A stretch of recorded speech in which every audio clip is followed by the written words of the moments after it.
नमस्कार, के TV news में आपका स्वागत है। मैं स्तुति और आइए एक नजर डालते हैं शहर की प्रमुख सुर्खियों पर। अलग अलग राज्यों में गिरोह बनाकर चोरी की घटना को अंजाम देने वाले 6 अभियुक्त हुए गिरफ्तार।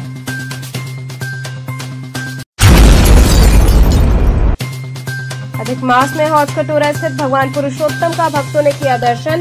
प्रभु को विशेष रूप से लगाया मालपुए का भोग।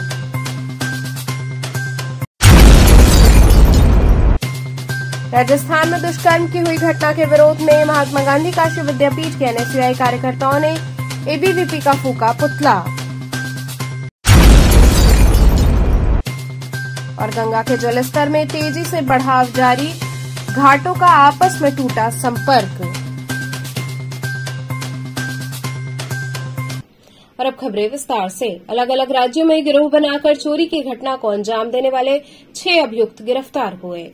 अलग अलग राज्यों में गिरोह बनाकर चोरी टप्पेबाजी की घटना को अंजाम देने वाले 6 नफर अभियुक्त को गिरफ्तार किया गया। थाना सिगरा पुलिस द्वारा सुविधा साड़ीज के शोरूम के सामने से कैश व गलाए हुए सोने की सिल्ली आदि तमाम वस्तुओं की चोरी टप्पेबाजी करने वाले अभियुक्तों को घटना के महज 8 घंटे के अंदर गिरफ्तार कर घटना का सफल अनावरण किया गया। थाना सिगरा पुलिस द्वारा थाना सिगरा से संबंधित अभियुक्तगण को मालगोदाम रोड थाना क्षेत्र सिगरा से गिरफ्तार किया गया।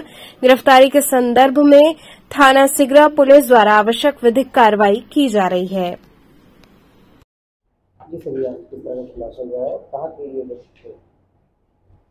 दिनांक 19/7/2023 को रात्रि में नाका हिंडोला लखनऊ के शैलेंद्र रस्तोगी ने एक अभियोग थाना सिगरा पर पंजीकृत कराया कि मेरा जो है गाड़ी से सुविधा साड़ी केंद्र थाना सिगरा के पास से 2.5 लाख रुपए और कुछ आभूषण और अन्य सामान मेरी गाड़ी से चोरी हो गया है। इस संबंध में एक टीम प्रभारी निरीक्षक सिगरा श्री राजू सिंह के नेतृत्व में बनाई गई। उस पूरी टीम ने पूरी तत्परता से कार्य करते हुए आज 6 अभियुक्तों को मालगोदाम थाना सिगरा के पास से गिरफ्तार किया और उनसे कड़ाई से पूछताछ की गई तो उन्होंने शैलेंद्र रस्तोगी के साथ घटित घटना और रोपवे की मैनेजर पूजा मिश्रा के साथ घटित घटना को इकबाल किया। उनके कब्जे से इन घटनाओं में गया हुआ माल बरामद हुआ है। इनसे पूछताछ की गई, जानकारी की गई तो इसमें से 6 सदस्य जो पकड़े गए हैं ये रामजी नगर जनपद तिरुचिरापल्ली तमिलनाडु के रहने वाले हैं, जिनका आपराधिक इतिहास भी है। जिसमें से मुख्य अभियुक्त राजन है जिसका हिस्ट्री सीटर वहाँ का है और जिसका हिस्ट्री सीट नंबर 72। ये पूर्व में भी कई बार जेल जा चुके हैं। उत्तर प्रदेश में भी 1.5 साल डासना जेल में भी मुख्य अभियुक्त राजन बंद रहा है।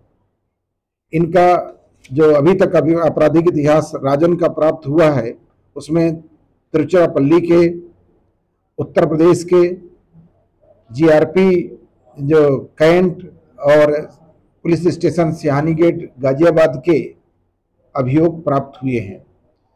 जो दूसरे अभियुक्त भी हैं उनका भी आपराधिक इतिहास है। दूसरा अभियुक्त कादिरबन, तीसरा कार्तिकेय, चौथा रंगनार, 5वां चरण राज और 6ठा सेंथिल कुमार हैं। इनके साथ कुल 7 अभियुक्त थे जिसमें से 6 अभियुक्त गिरफ्तार हुए हैं। अभी एक अभियुक्त की गिरफ्तारी शेष है।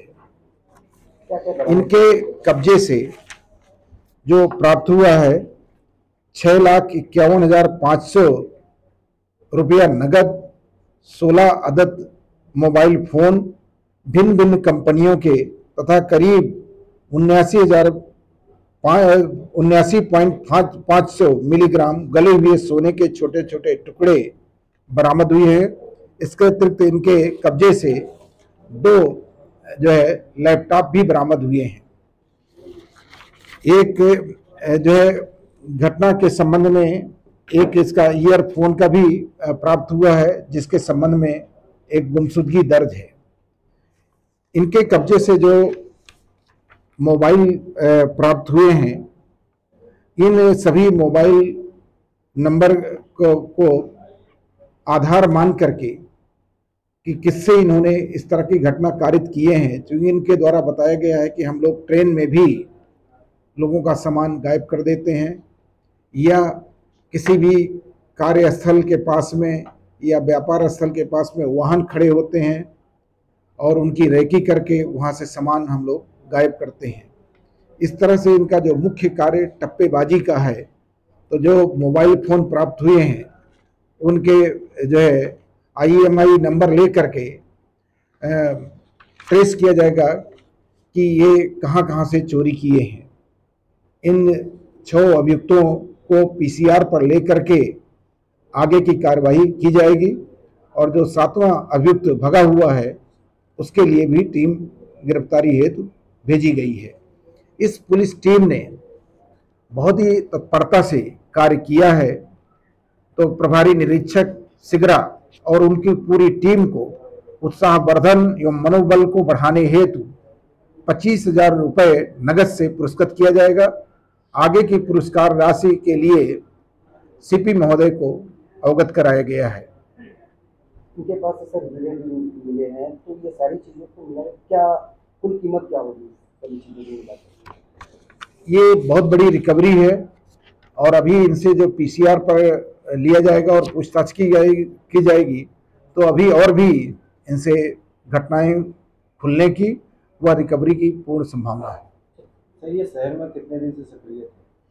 ये अभी 2 दिन से ही आए थे जो इनसे पूछताछ की गई और शेष अभी इनका विश्लेषण करके इनके मोबाइल आदि को देख करके और सर्विलांस की मदद ले करके कि कब कब यहाँ पर आए और कौन कौन सी और घटना कारित किए हैं इसकी भी जानकारी की जाएगी।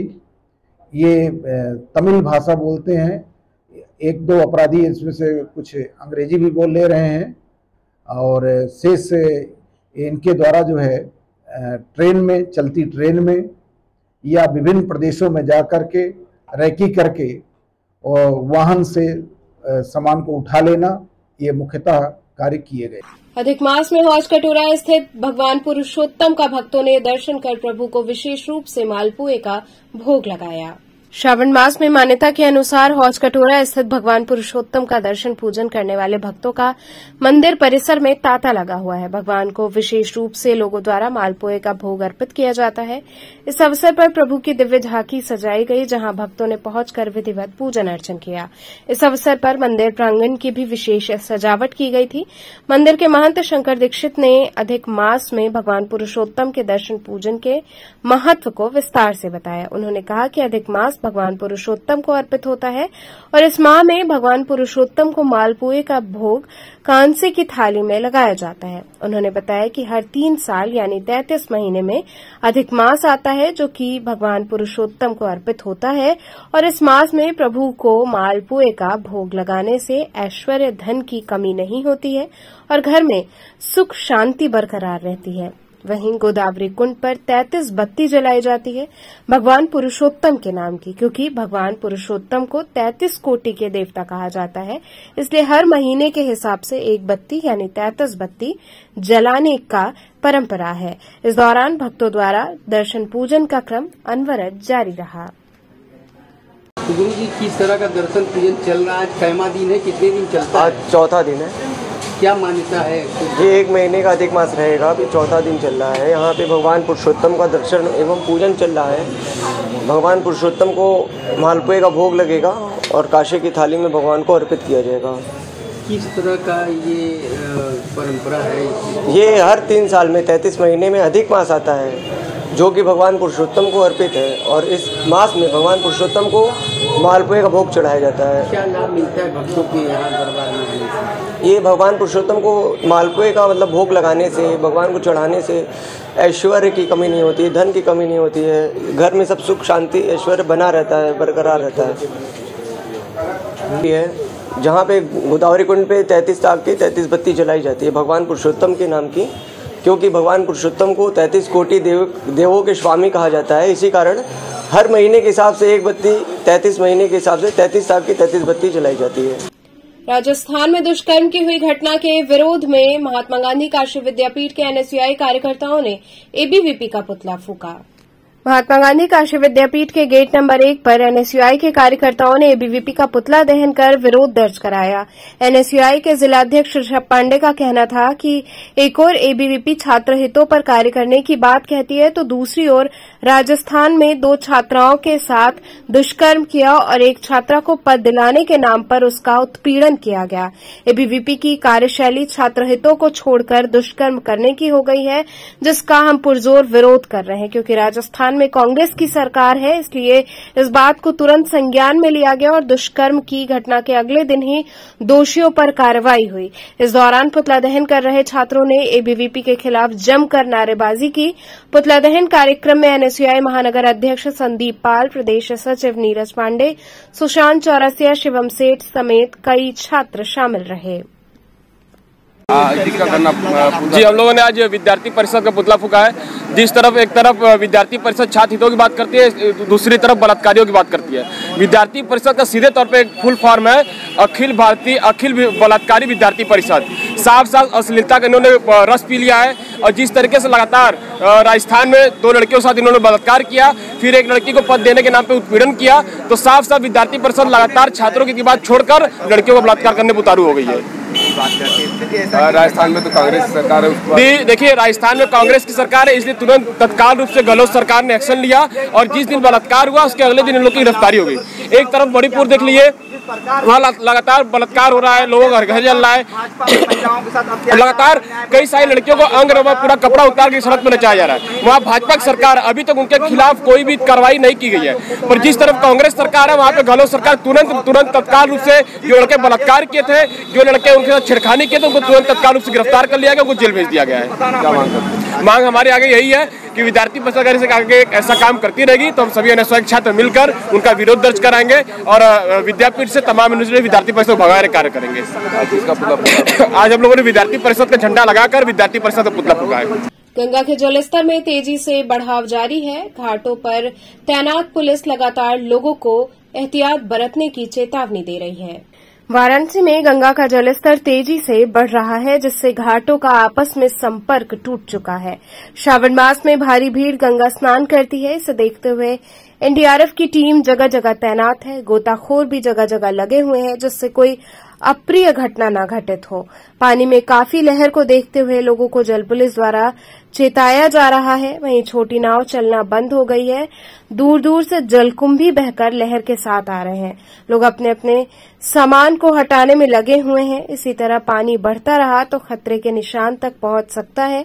गंगा आरती स्थल लगातार बदलता जा रहा है। लोगों को अलर्ट करने के लिए पुलिस सक्रिय है।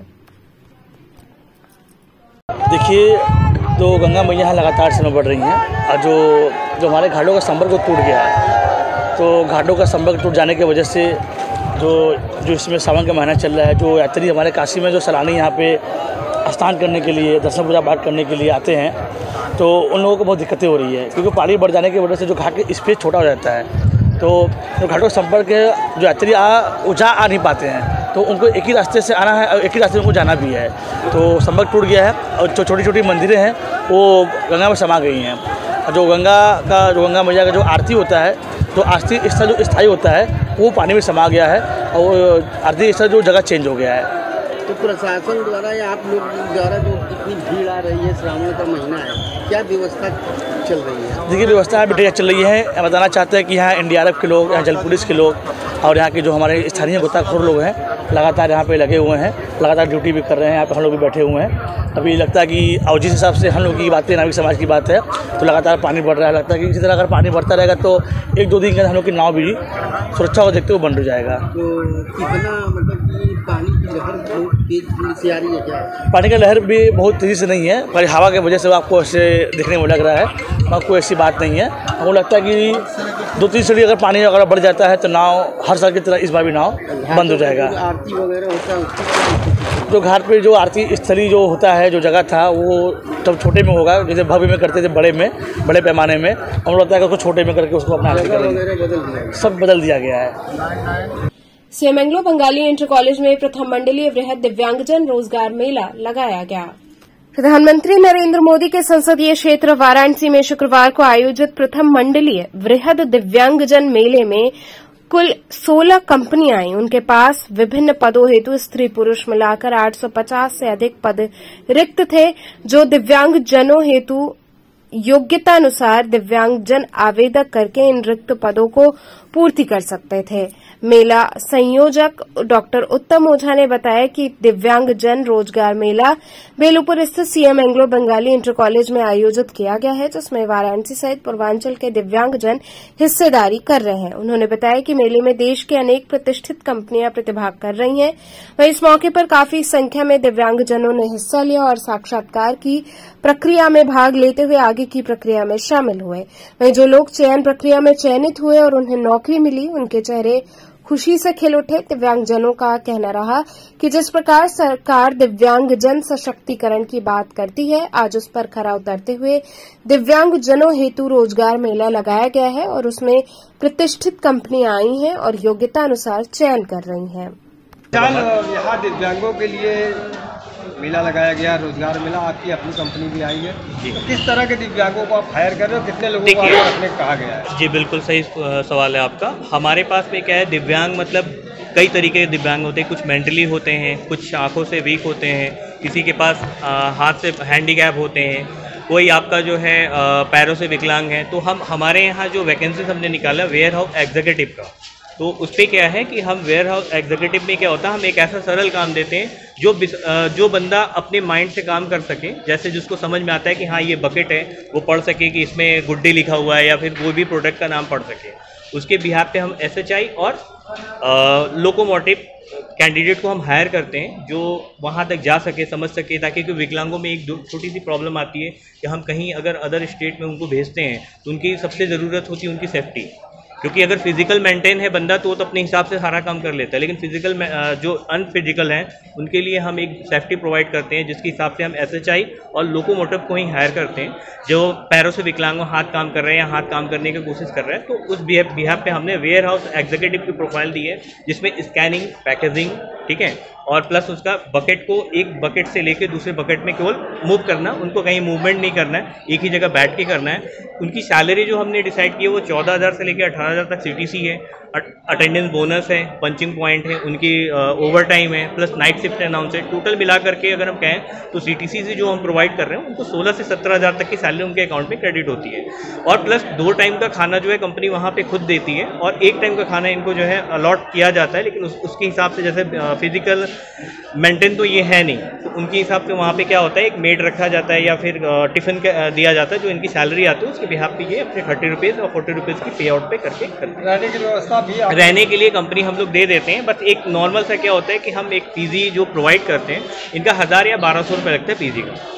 उसके बाद इनका सारा चीज़ें नॉर्मल। कितने लोगों को देखिए अभी हमारे पास में इमीडिएटली जैसे हमारे पास इन्फॉर्मेशन है कि दिव्यांगों के लिए वैकेंसीज हैं, तो दिव्यांगों का वैकेंसी थोड़ा सा कंपनियों से हम लोग रिलेटेड बात करते हैं। इमीडिएटली हमारे पास 50 पोजीशन ओपन है गुड़गांव के लिए, और अभी हम बात कर रहे हैं जैसे कि अगर हमारे पास हो सकता है कुछ कैंडिडेट यहाँ पे हैं जो बाहर जाने के लिए असमर्थ हैं, तो हम उनके लिए बनारस में जो डाफी के पास अमेजॉन वेयर हाउस है और फ्लिपकार्ट का वेयर हाउस है, तो हम वहाँ पे इन्हीं बच्चों से CV सब कलेक्ट करके उनको वहाँ पे एक बार रिमाइंडर कॉल करेंगे कि are you comfortable for this job there. आप अगर बनारस के लिए एप्लीकेबल हो तो हमारे पास वैकेंसी ओपन हो गई है। इस तरह से आज वाराणसी में दिव्यांगजनों के लिए रोजगार मेला लगाया, इसको किस तरह देखते हैं, कितनी खुशी है? मुझे बहुत अच्छा लग रहा है। मैं जहाँ तक जानती हूँ पहली बार ऐसा दिव्यांग रोजगार मेला लग रहा है। अगर ये सच में एक सकारात्मक रूप से देखा जाए तो बहुत अच्छा है। अगर ये सबको उसके अनुभव के आधार पे और उनके कौशल के आधार पे मिलता है तो ये बहुत अच्छी बात है। एक सशक्तिकरण, ये एग्जाम्पल आएगा हमारे। सरकार जिस तरह दिव्यांग जन सशक्तिकरण की बात करती है तो आज रोजगार मेला भी लगा है, तो क्या लगता है सरकार वाकई आप लोगों के प्रति संवेदनशील है? जी जी जी, लग तो रहा है, क्योंकि वो हमारे लिए सोच रहे हैं यही। अब देखिए क्या होता है आगे,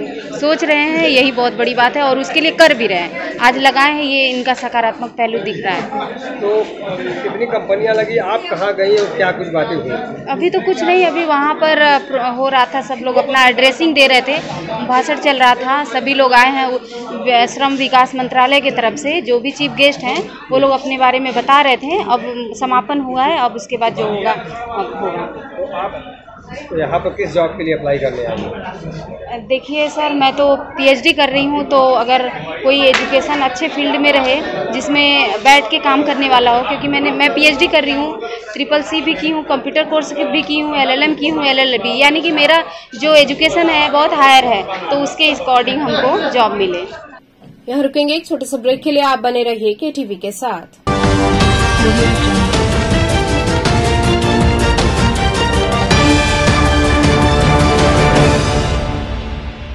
खबरों से जुड़े रहने के लिए हमारे चैनल KTV वाराणसी को सब्सक्राइब करें और लेटेस्ट अपडेट्स के लिए बेल आइकन को प्रेस करें।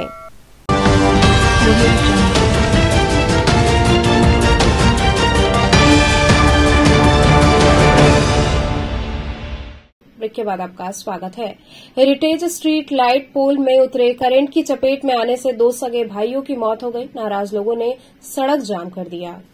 पिशाचमोचन कुंड के पास गुरुवार दोपहर बाद लगभग 3 बजे हेरिटेज स्ट्रीट लाइट पोल में उतरे करंट की चपेट में आने से 2 सगे भाइयों की मौत हो गई। दोनों बेगूसराय बिहार के खगड़िया गांव के रहने वाले थे। अभी पुरा नई पोखरी में बिहारी यादव के मकान में किराए पर रहने वाले 37 वर्षीय छोटू साहनी और 35 वर्षीय अनिल साहनी आजीविका के लिए रिक्शा ट्रॉली चलाते थे। दोनों पिशाचमोचन कुंड के निकट ट्यूबवेल की बाउंड्री के पास ट्रॉली लगाकर ऑर्डर पर काम करते थे। पास ही स्टील गर्डर की दुकान से उन्हें काम मिलता था। जानकारी के अनुसार दोपहर बाद करीब 3 बजे छोटा भाई अनिल साहनी ट्रॉली लगाकर स्ट्रीट पोल के पास बैठा था। पोल के संपर्क में आते वो करंट की चपेट में आ गया। देर तक एक ही अवस्था में बैठे देख पास के लोगों ने उसके भाई छोटू को बताया। छोटू उसे हटाने पहुंचा पर वो भी करंट की चपेट में आ गया। इसके बाद लोगों ने बांस बल्ली की मदद से दोनों को हटाकर मंडली अस्पताल पहुंचाया, जहां से उन्हें BHO ट्रॉमा सेंटर रेफर कर दिया गया, लेकिन वहां पहुंचने से पहले दोनों की मौत हो गई। घटना से नाराज लोगों ने मौके पर जाम लगा दिया। नगर निगम के दशाश्वमेध जोनल अधिकारी राजेश अग्रवाल के मदद का भरोसा देने पर जाम समाप्त हुआ। उन्होंने पूरे मामले की जांच कराने का लिखित आश्वासन भी दिया और दोनों भाइयों के परिजनों को PM आवास समेत अन्य सरकारी योजनाओं का लाभ प्राथमिकता पर दिलाने के लिए कहा। PSC रामनगर 36वीं वाहिनी का उप महानिरीक्षक ने निरीक्षण किया तथा प्रशासनिक भवन का उद्घाटन किया। रामनगर स्थित PSC 36वीं वाहिनी का भ्रमण व निरीक्षण अजय कुमार सिंह उप महानिरीक्षक द्वारा किया गया। उप महानिरीक्षक के पहुंचने पर पुष्पगुच्छ देकर सम्मानित किया गया। इस दौरान 36वीं वाहिनी के बैंड द्वारा उनका स्वागत हुआ। PSC के द्वारा गार्ड ऑफ ऑनर दिया गया। इसके बाद पर्यावरण को संरक्षित करने हेतु उप महानिरीक्षक द्वारा वृक्षारोपण किया गया। इस दौरान प्रशासनिक भवन का उद्घाटन कार्यक्रम अजय कुमार सिंह उप महानिरीक्षक द्वारा किया गया। वार्ता के दौरान उन्होंने कहा कि ये PSC का रूटीन कार्यक्रम है। समय समय पर PSC वाहिनी का निरीक्षण किया जाता है तथा जो भी सुधार की आवश्यकता होती है उसके लिए निर्देशित किया जाता है।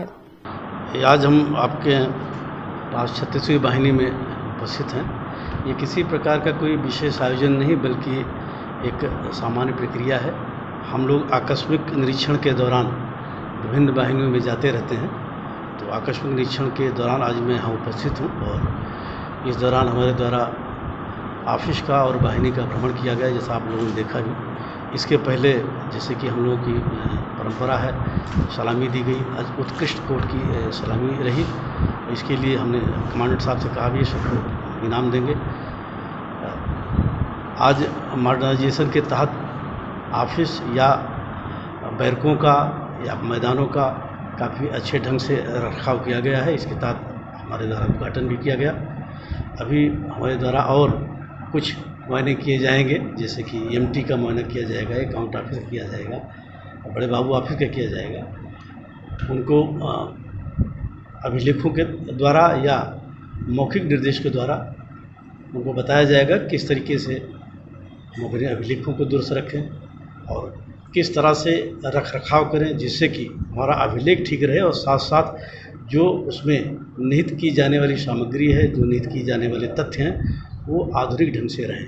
सर, आज वृक्षारोपण भी किया गया, तो इसके साथ क्या मैसेज देना है? वृक्षारोपण का कार्यक्रम तो पीएससी में लगातार किया जाता रहता है। कल वृक्षारोपण का कार्यक्रम होगा, लेकिन आज चूँकि मेरे द्वारा यहाँ पर भ्रमण किया गया है, इसी के तहत हमारे द्वारा वृक्षारोपण किया गया। आम का एक खूबसूरत पौधा लगाया गया। निरीक्षण के दौरान क्या हिदायत? अभी तो निरीक्षण पूरा हुआ नहीं है। निरीक्षण जितना भी किया, हमने बताया कि भी हमारे द्वारा अपने बाहिनी के जवानों द्वारा सलामी ली गई। उन्होंने बहुत अच्छे ढंग से सलामी दी और बड़े बाबू ऑफिस का आंकिक कार्यालय का निरीक्षण किया गया और निरीक्षण के दौरान जो भी कमी मिली, मौके पे उनको निर्देश दिया गया। अभी एमटी सेक्शन का जाकर के हमारे द्वारा निरीक्षण किया जाएगा। इसके अलावा स्टोर का किया जाएगा। उस दौरान जो भी हमें अच्छाई मिलेगी उसको वाहवाही उनको दी जाएगी और जो भी कमी मिलेगी उसको पूरा करने के लिए निर्देश दिया जाएगा। सावन के दृष्टिगत गुदौलिया से दशाश्वमेध घाट तक अभियान चलाकर क्षेत्र को अतिक्रमण मुक्त किया गया। सावन के दृष्टिगत अतिक्रमण हटाओ अभियान चलाया गया, जिसमें गुदौलिया चौराहे से लेकर दशाश्वमेध घाट तक किया गया अतिक्रमण हटाया गया। सावन के महीने में जिस तरह से काशी में श्रद्धालुओं की भीड़ उमड़ रही है, काफी संख्या में दूर दराज से कांवरिया आ रहे हैं और बाबा विश्वनाथ का जलाभिषेक कर रहे हैं, लेकिन वहीं पर दुकानदारों की बात की जाए तो दुकानदार अतिक्रमण कर रहे हैं और अपने सामानों को सड़क पर ही रखकर बेच रहे हैं, जिसको देखते हुए नगर निगम ने अतिक्रमण हटाओ अभियान चलाया। कई दुकानदारों को चेतावनी देकर भी छोड़ दिया। वहीं नगर निगम के अधिकारियों का कहना है कि अगर दूसरी बार अतिक्रमण किया गया तो चालान की कार्रवाई की जाएगी, इसलिए बैरिकेडिंग के अंदर ही अपनी दुकानों को लगाएं और अतिक्रमण न करें। मंदिर से गुदौलिया रोड आप लोग को बार बार सूचना दी जा रही है, पुनः ये बताया जा रहा है कि आप लोग रोड पटरी एकदम खाली रखिए, अन्यथा बात होकर आपके खिलाफ लिखित कार्रवाई करते हुए सामान जब्त किया जाएगा। मंडवाडी थाने की पुलिस ने मोबाइल पर धमकी देकर पैसा लेने के मामले में वांछित अभियुक्त को गिरफ्तार कर लिया। पुलिस आयुक्त कमिश्नरेट वाराणसी, अपर पुलिस आयुक्त कमिश्नरेट वाराणसी, पुलिस उपायुक्त जोन वरुणा, अपर पुलिस आयुक्त जोन वरुणा कमिश्नरेट वाराणसी एवं सहायक पुलिस आयुक्त रोहनिया कमिश्नरेट वाराणसी के आदेश के क्रम में मंडवाडी प्रभारी निरीक्षक विमल कुमार मिश्र, महमरा व साइबर सेल के आरक्षी आदर्श आनंद सिंह व आरक्षी शिव बाबू सरकारी बुलेरो वाहन से एफसीआई तिराहे पर मौजूद थे कि मुखबिर की सूचना पर अभियुक्त रोहित शुक्ला को एफसीआई तिराहे से गिरफ्तार किया गया, जिसके विरुद्ध नियमानुसार अग्रिम विधिक कार्रवाई की जा रही है। तो चलते चलते पुनः एक नजर डालते हैं शहर की प्रमुख सुर्खियों पर। अलग अलग राज्यों में गिरोह बनाकर चोरी की घटना को अंजाम देने वाले 6 अभियुक्त हुए गिरफ्तार।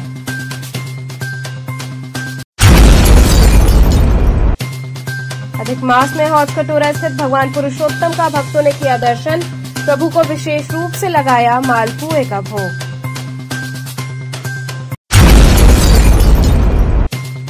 राजस्थान में दुष्कर्म की हुई घटना के विरोध में महात्मा गांधी काशी विद्यापीठ के एनएसयूआई कार्यकर्ताओं ने एबीवीपी का फूका पुतला। और गंगा के जलस्तर में तेजी से बढ़ाव जारी, घाटों का आपस में टूटा संपर्क। तो थे आज के समाचार, कल फिर होगी मुलाकात, तब तक के लिए नमस्कार।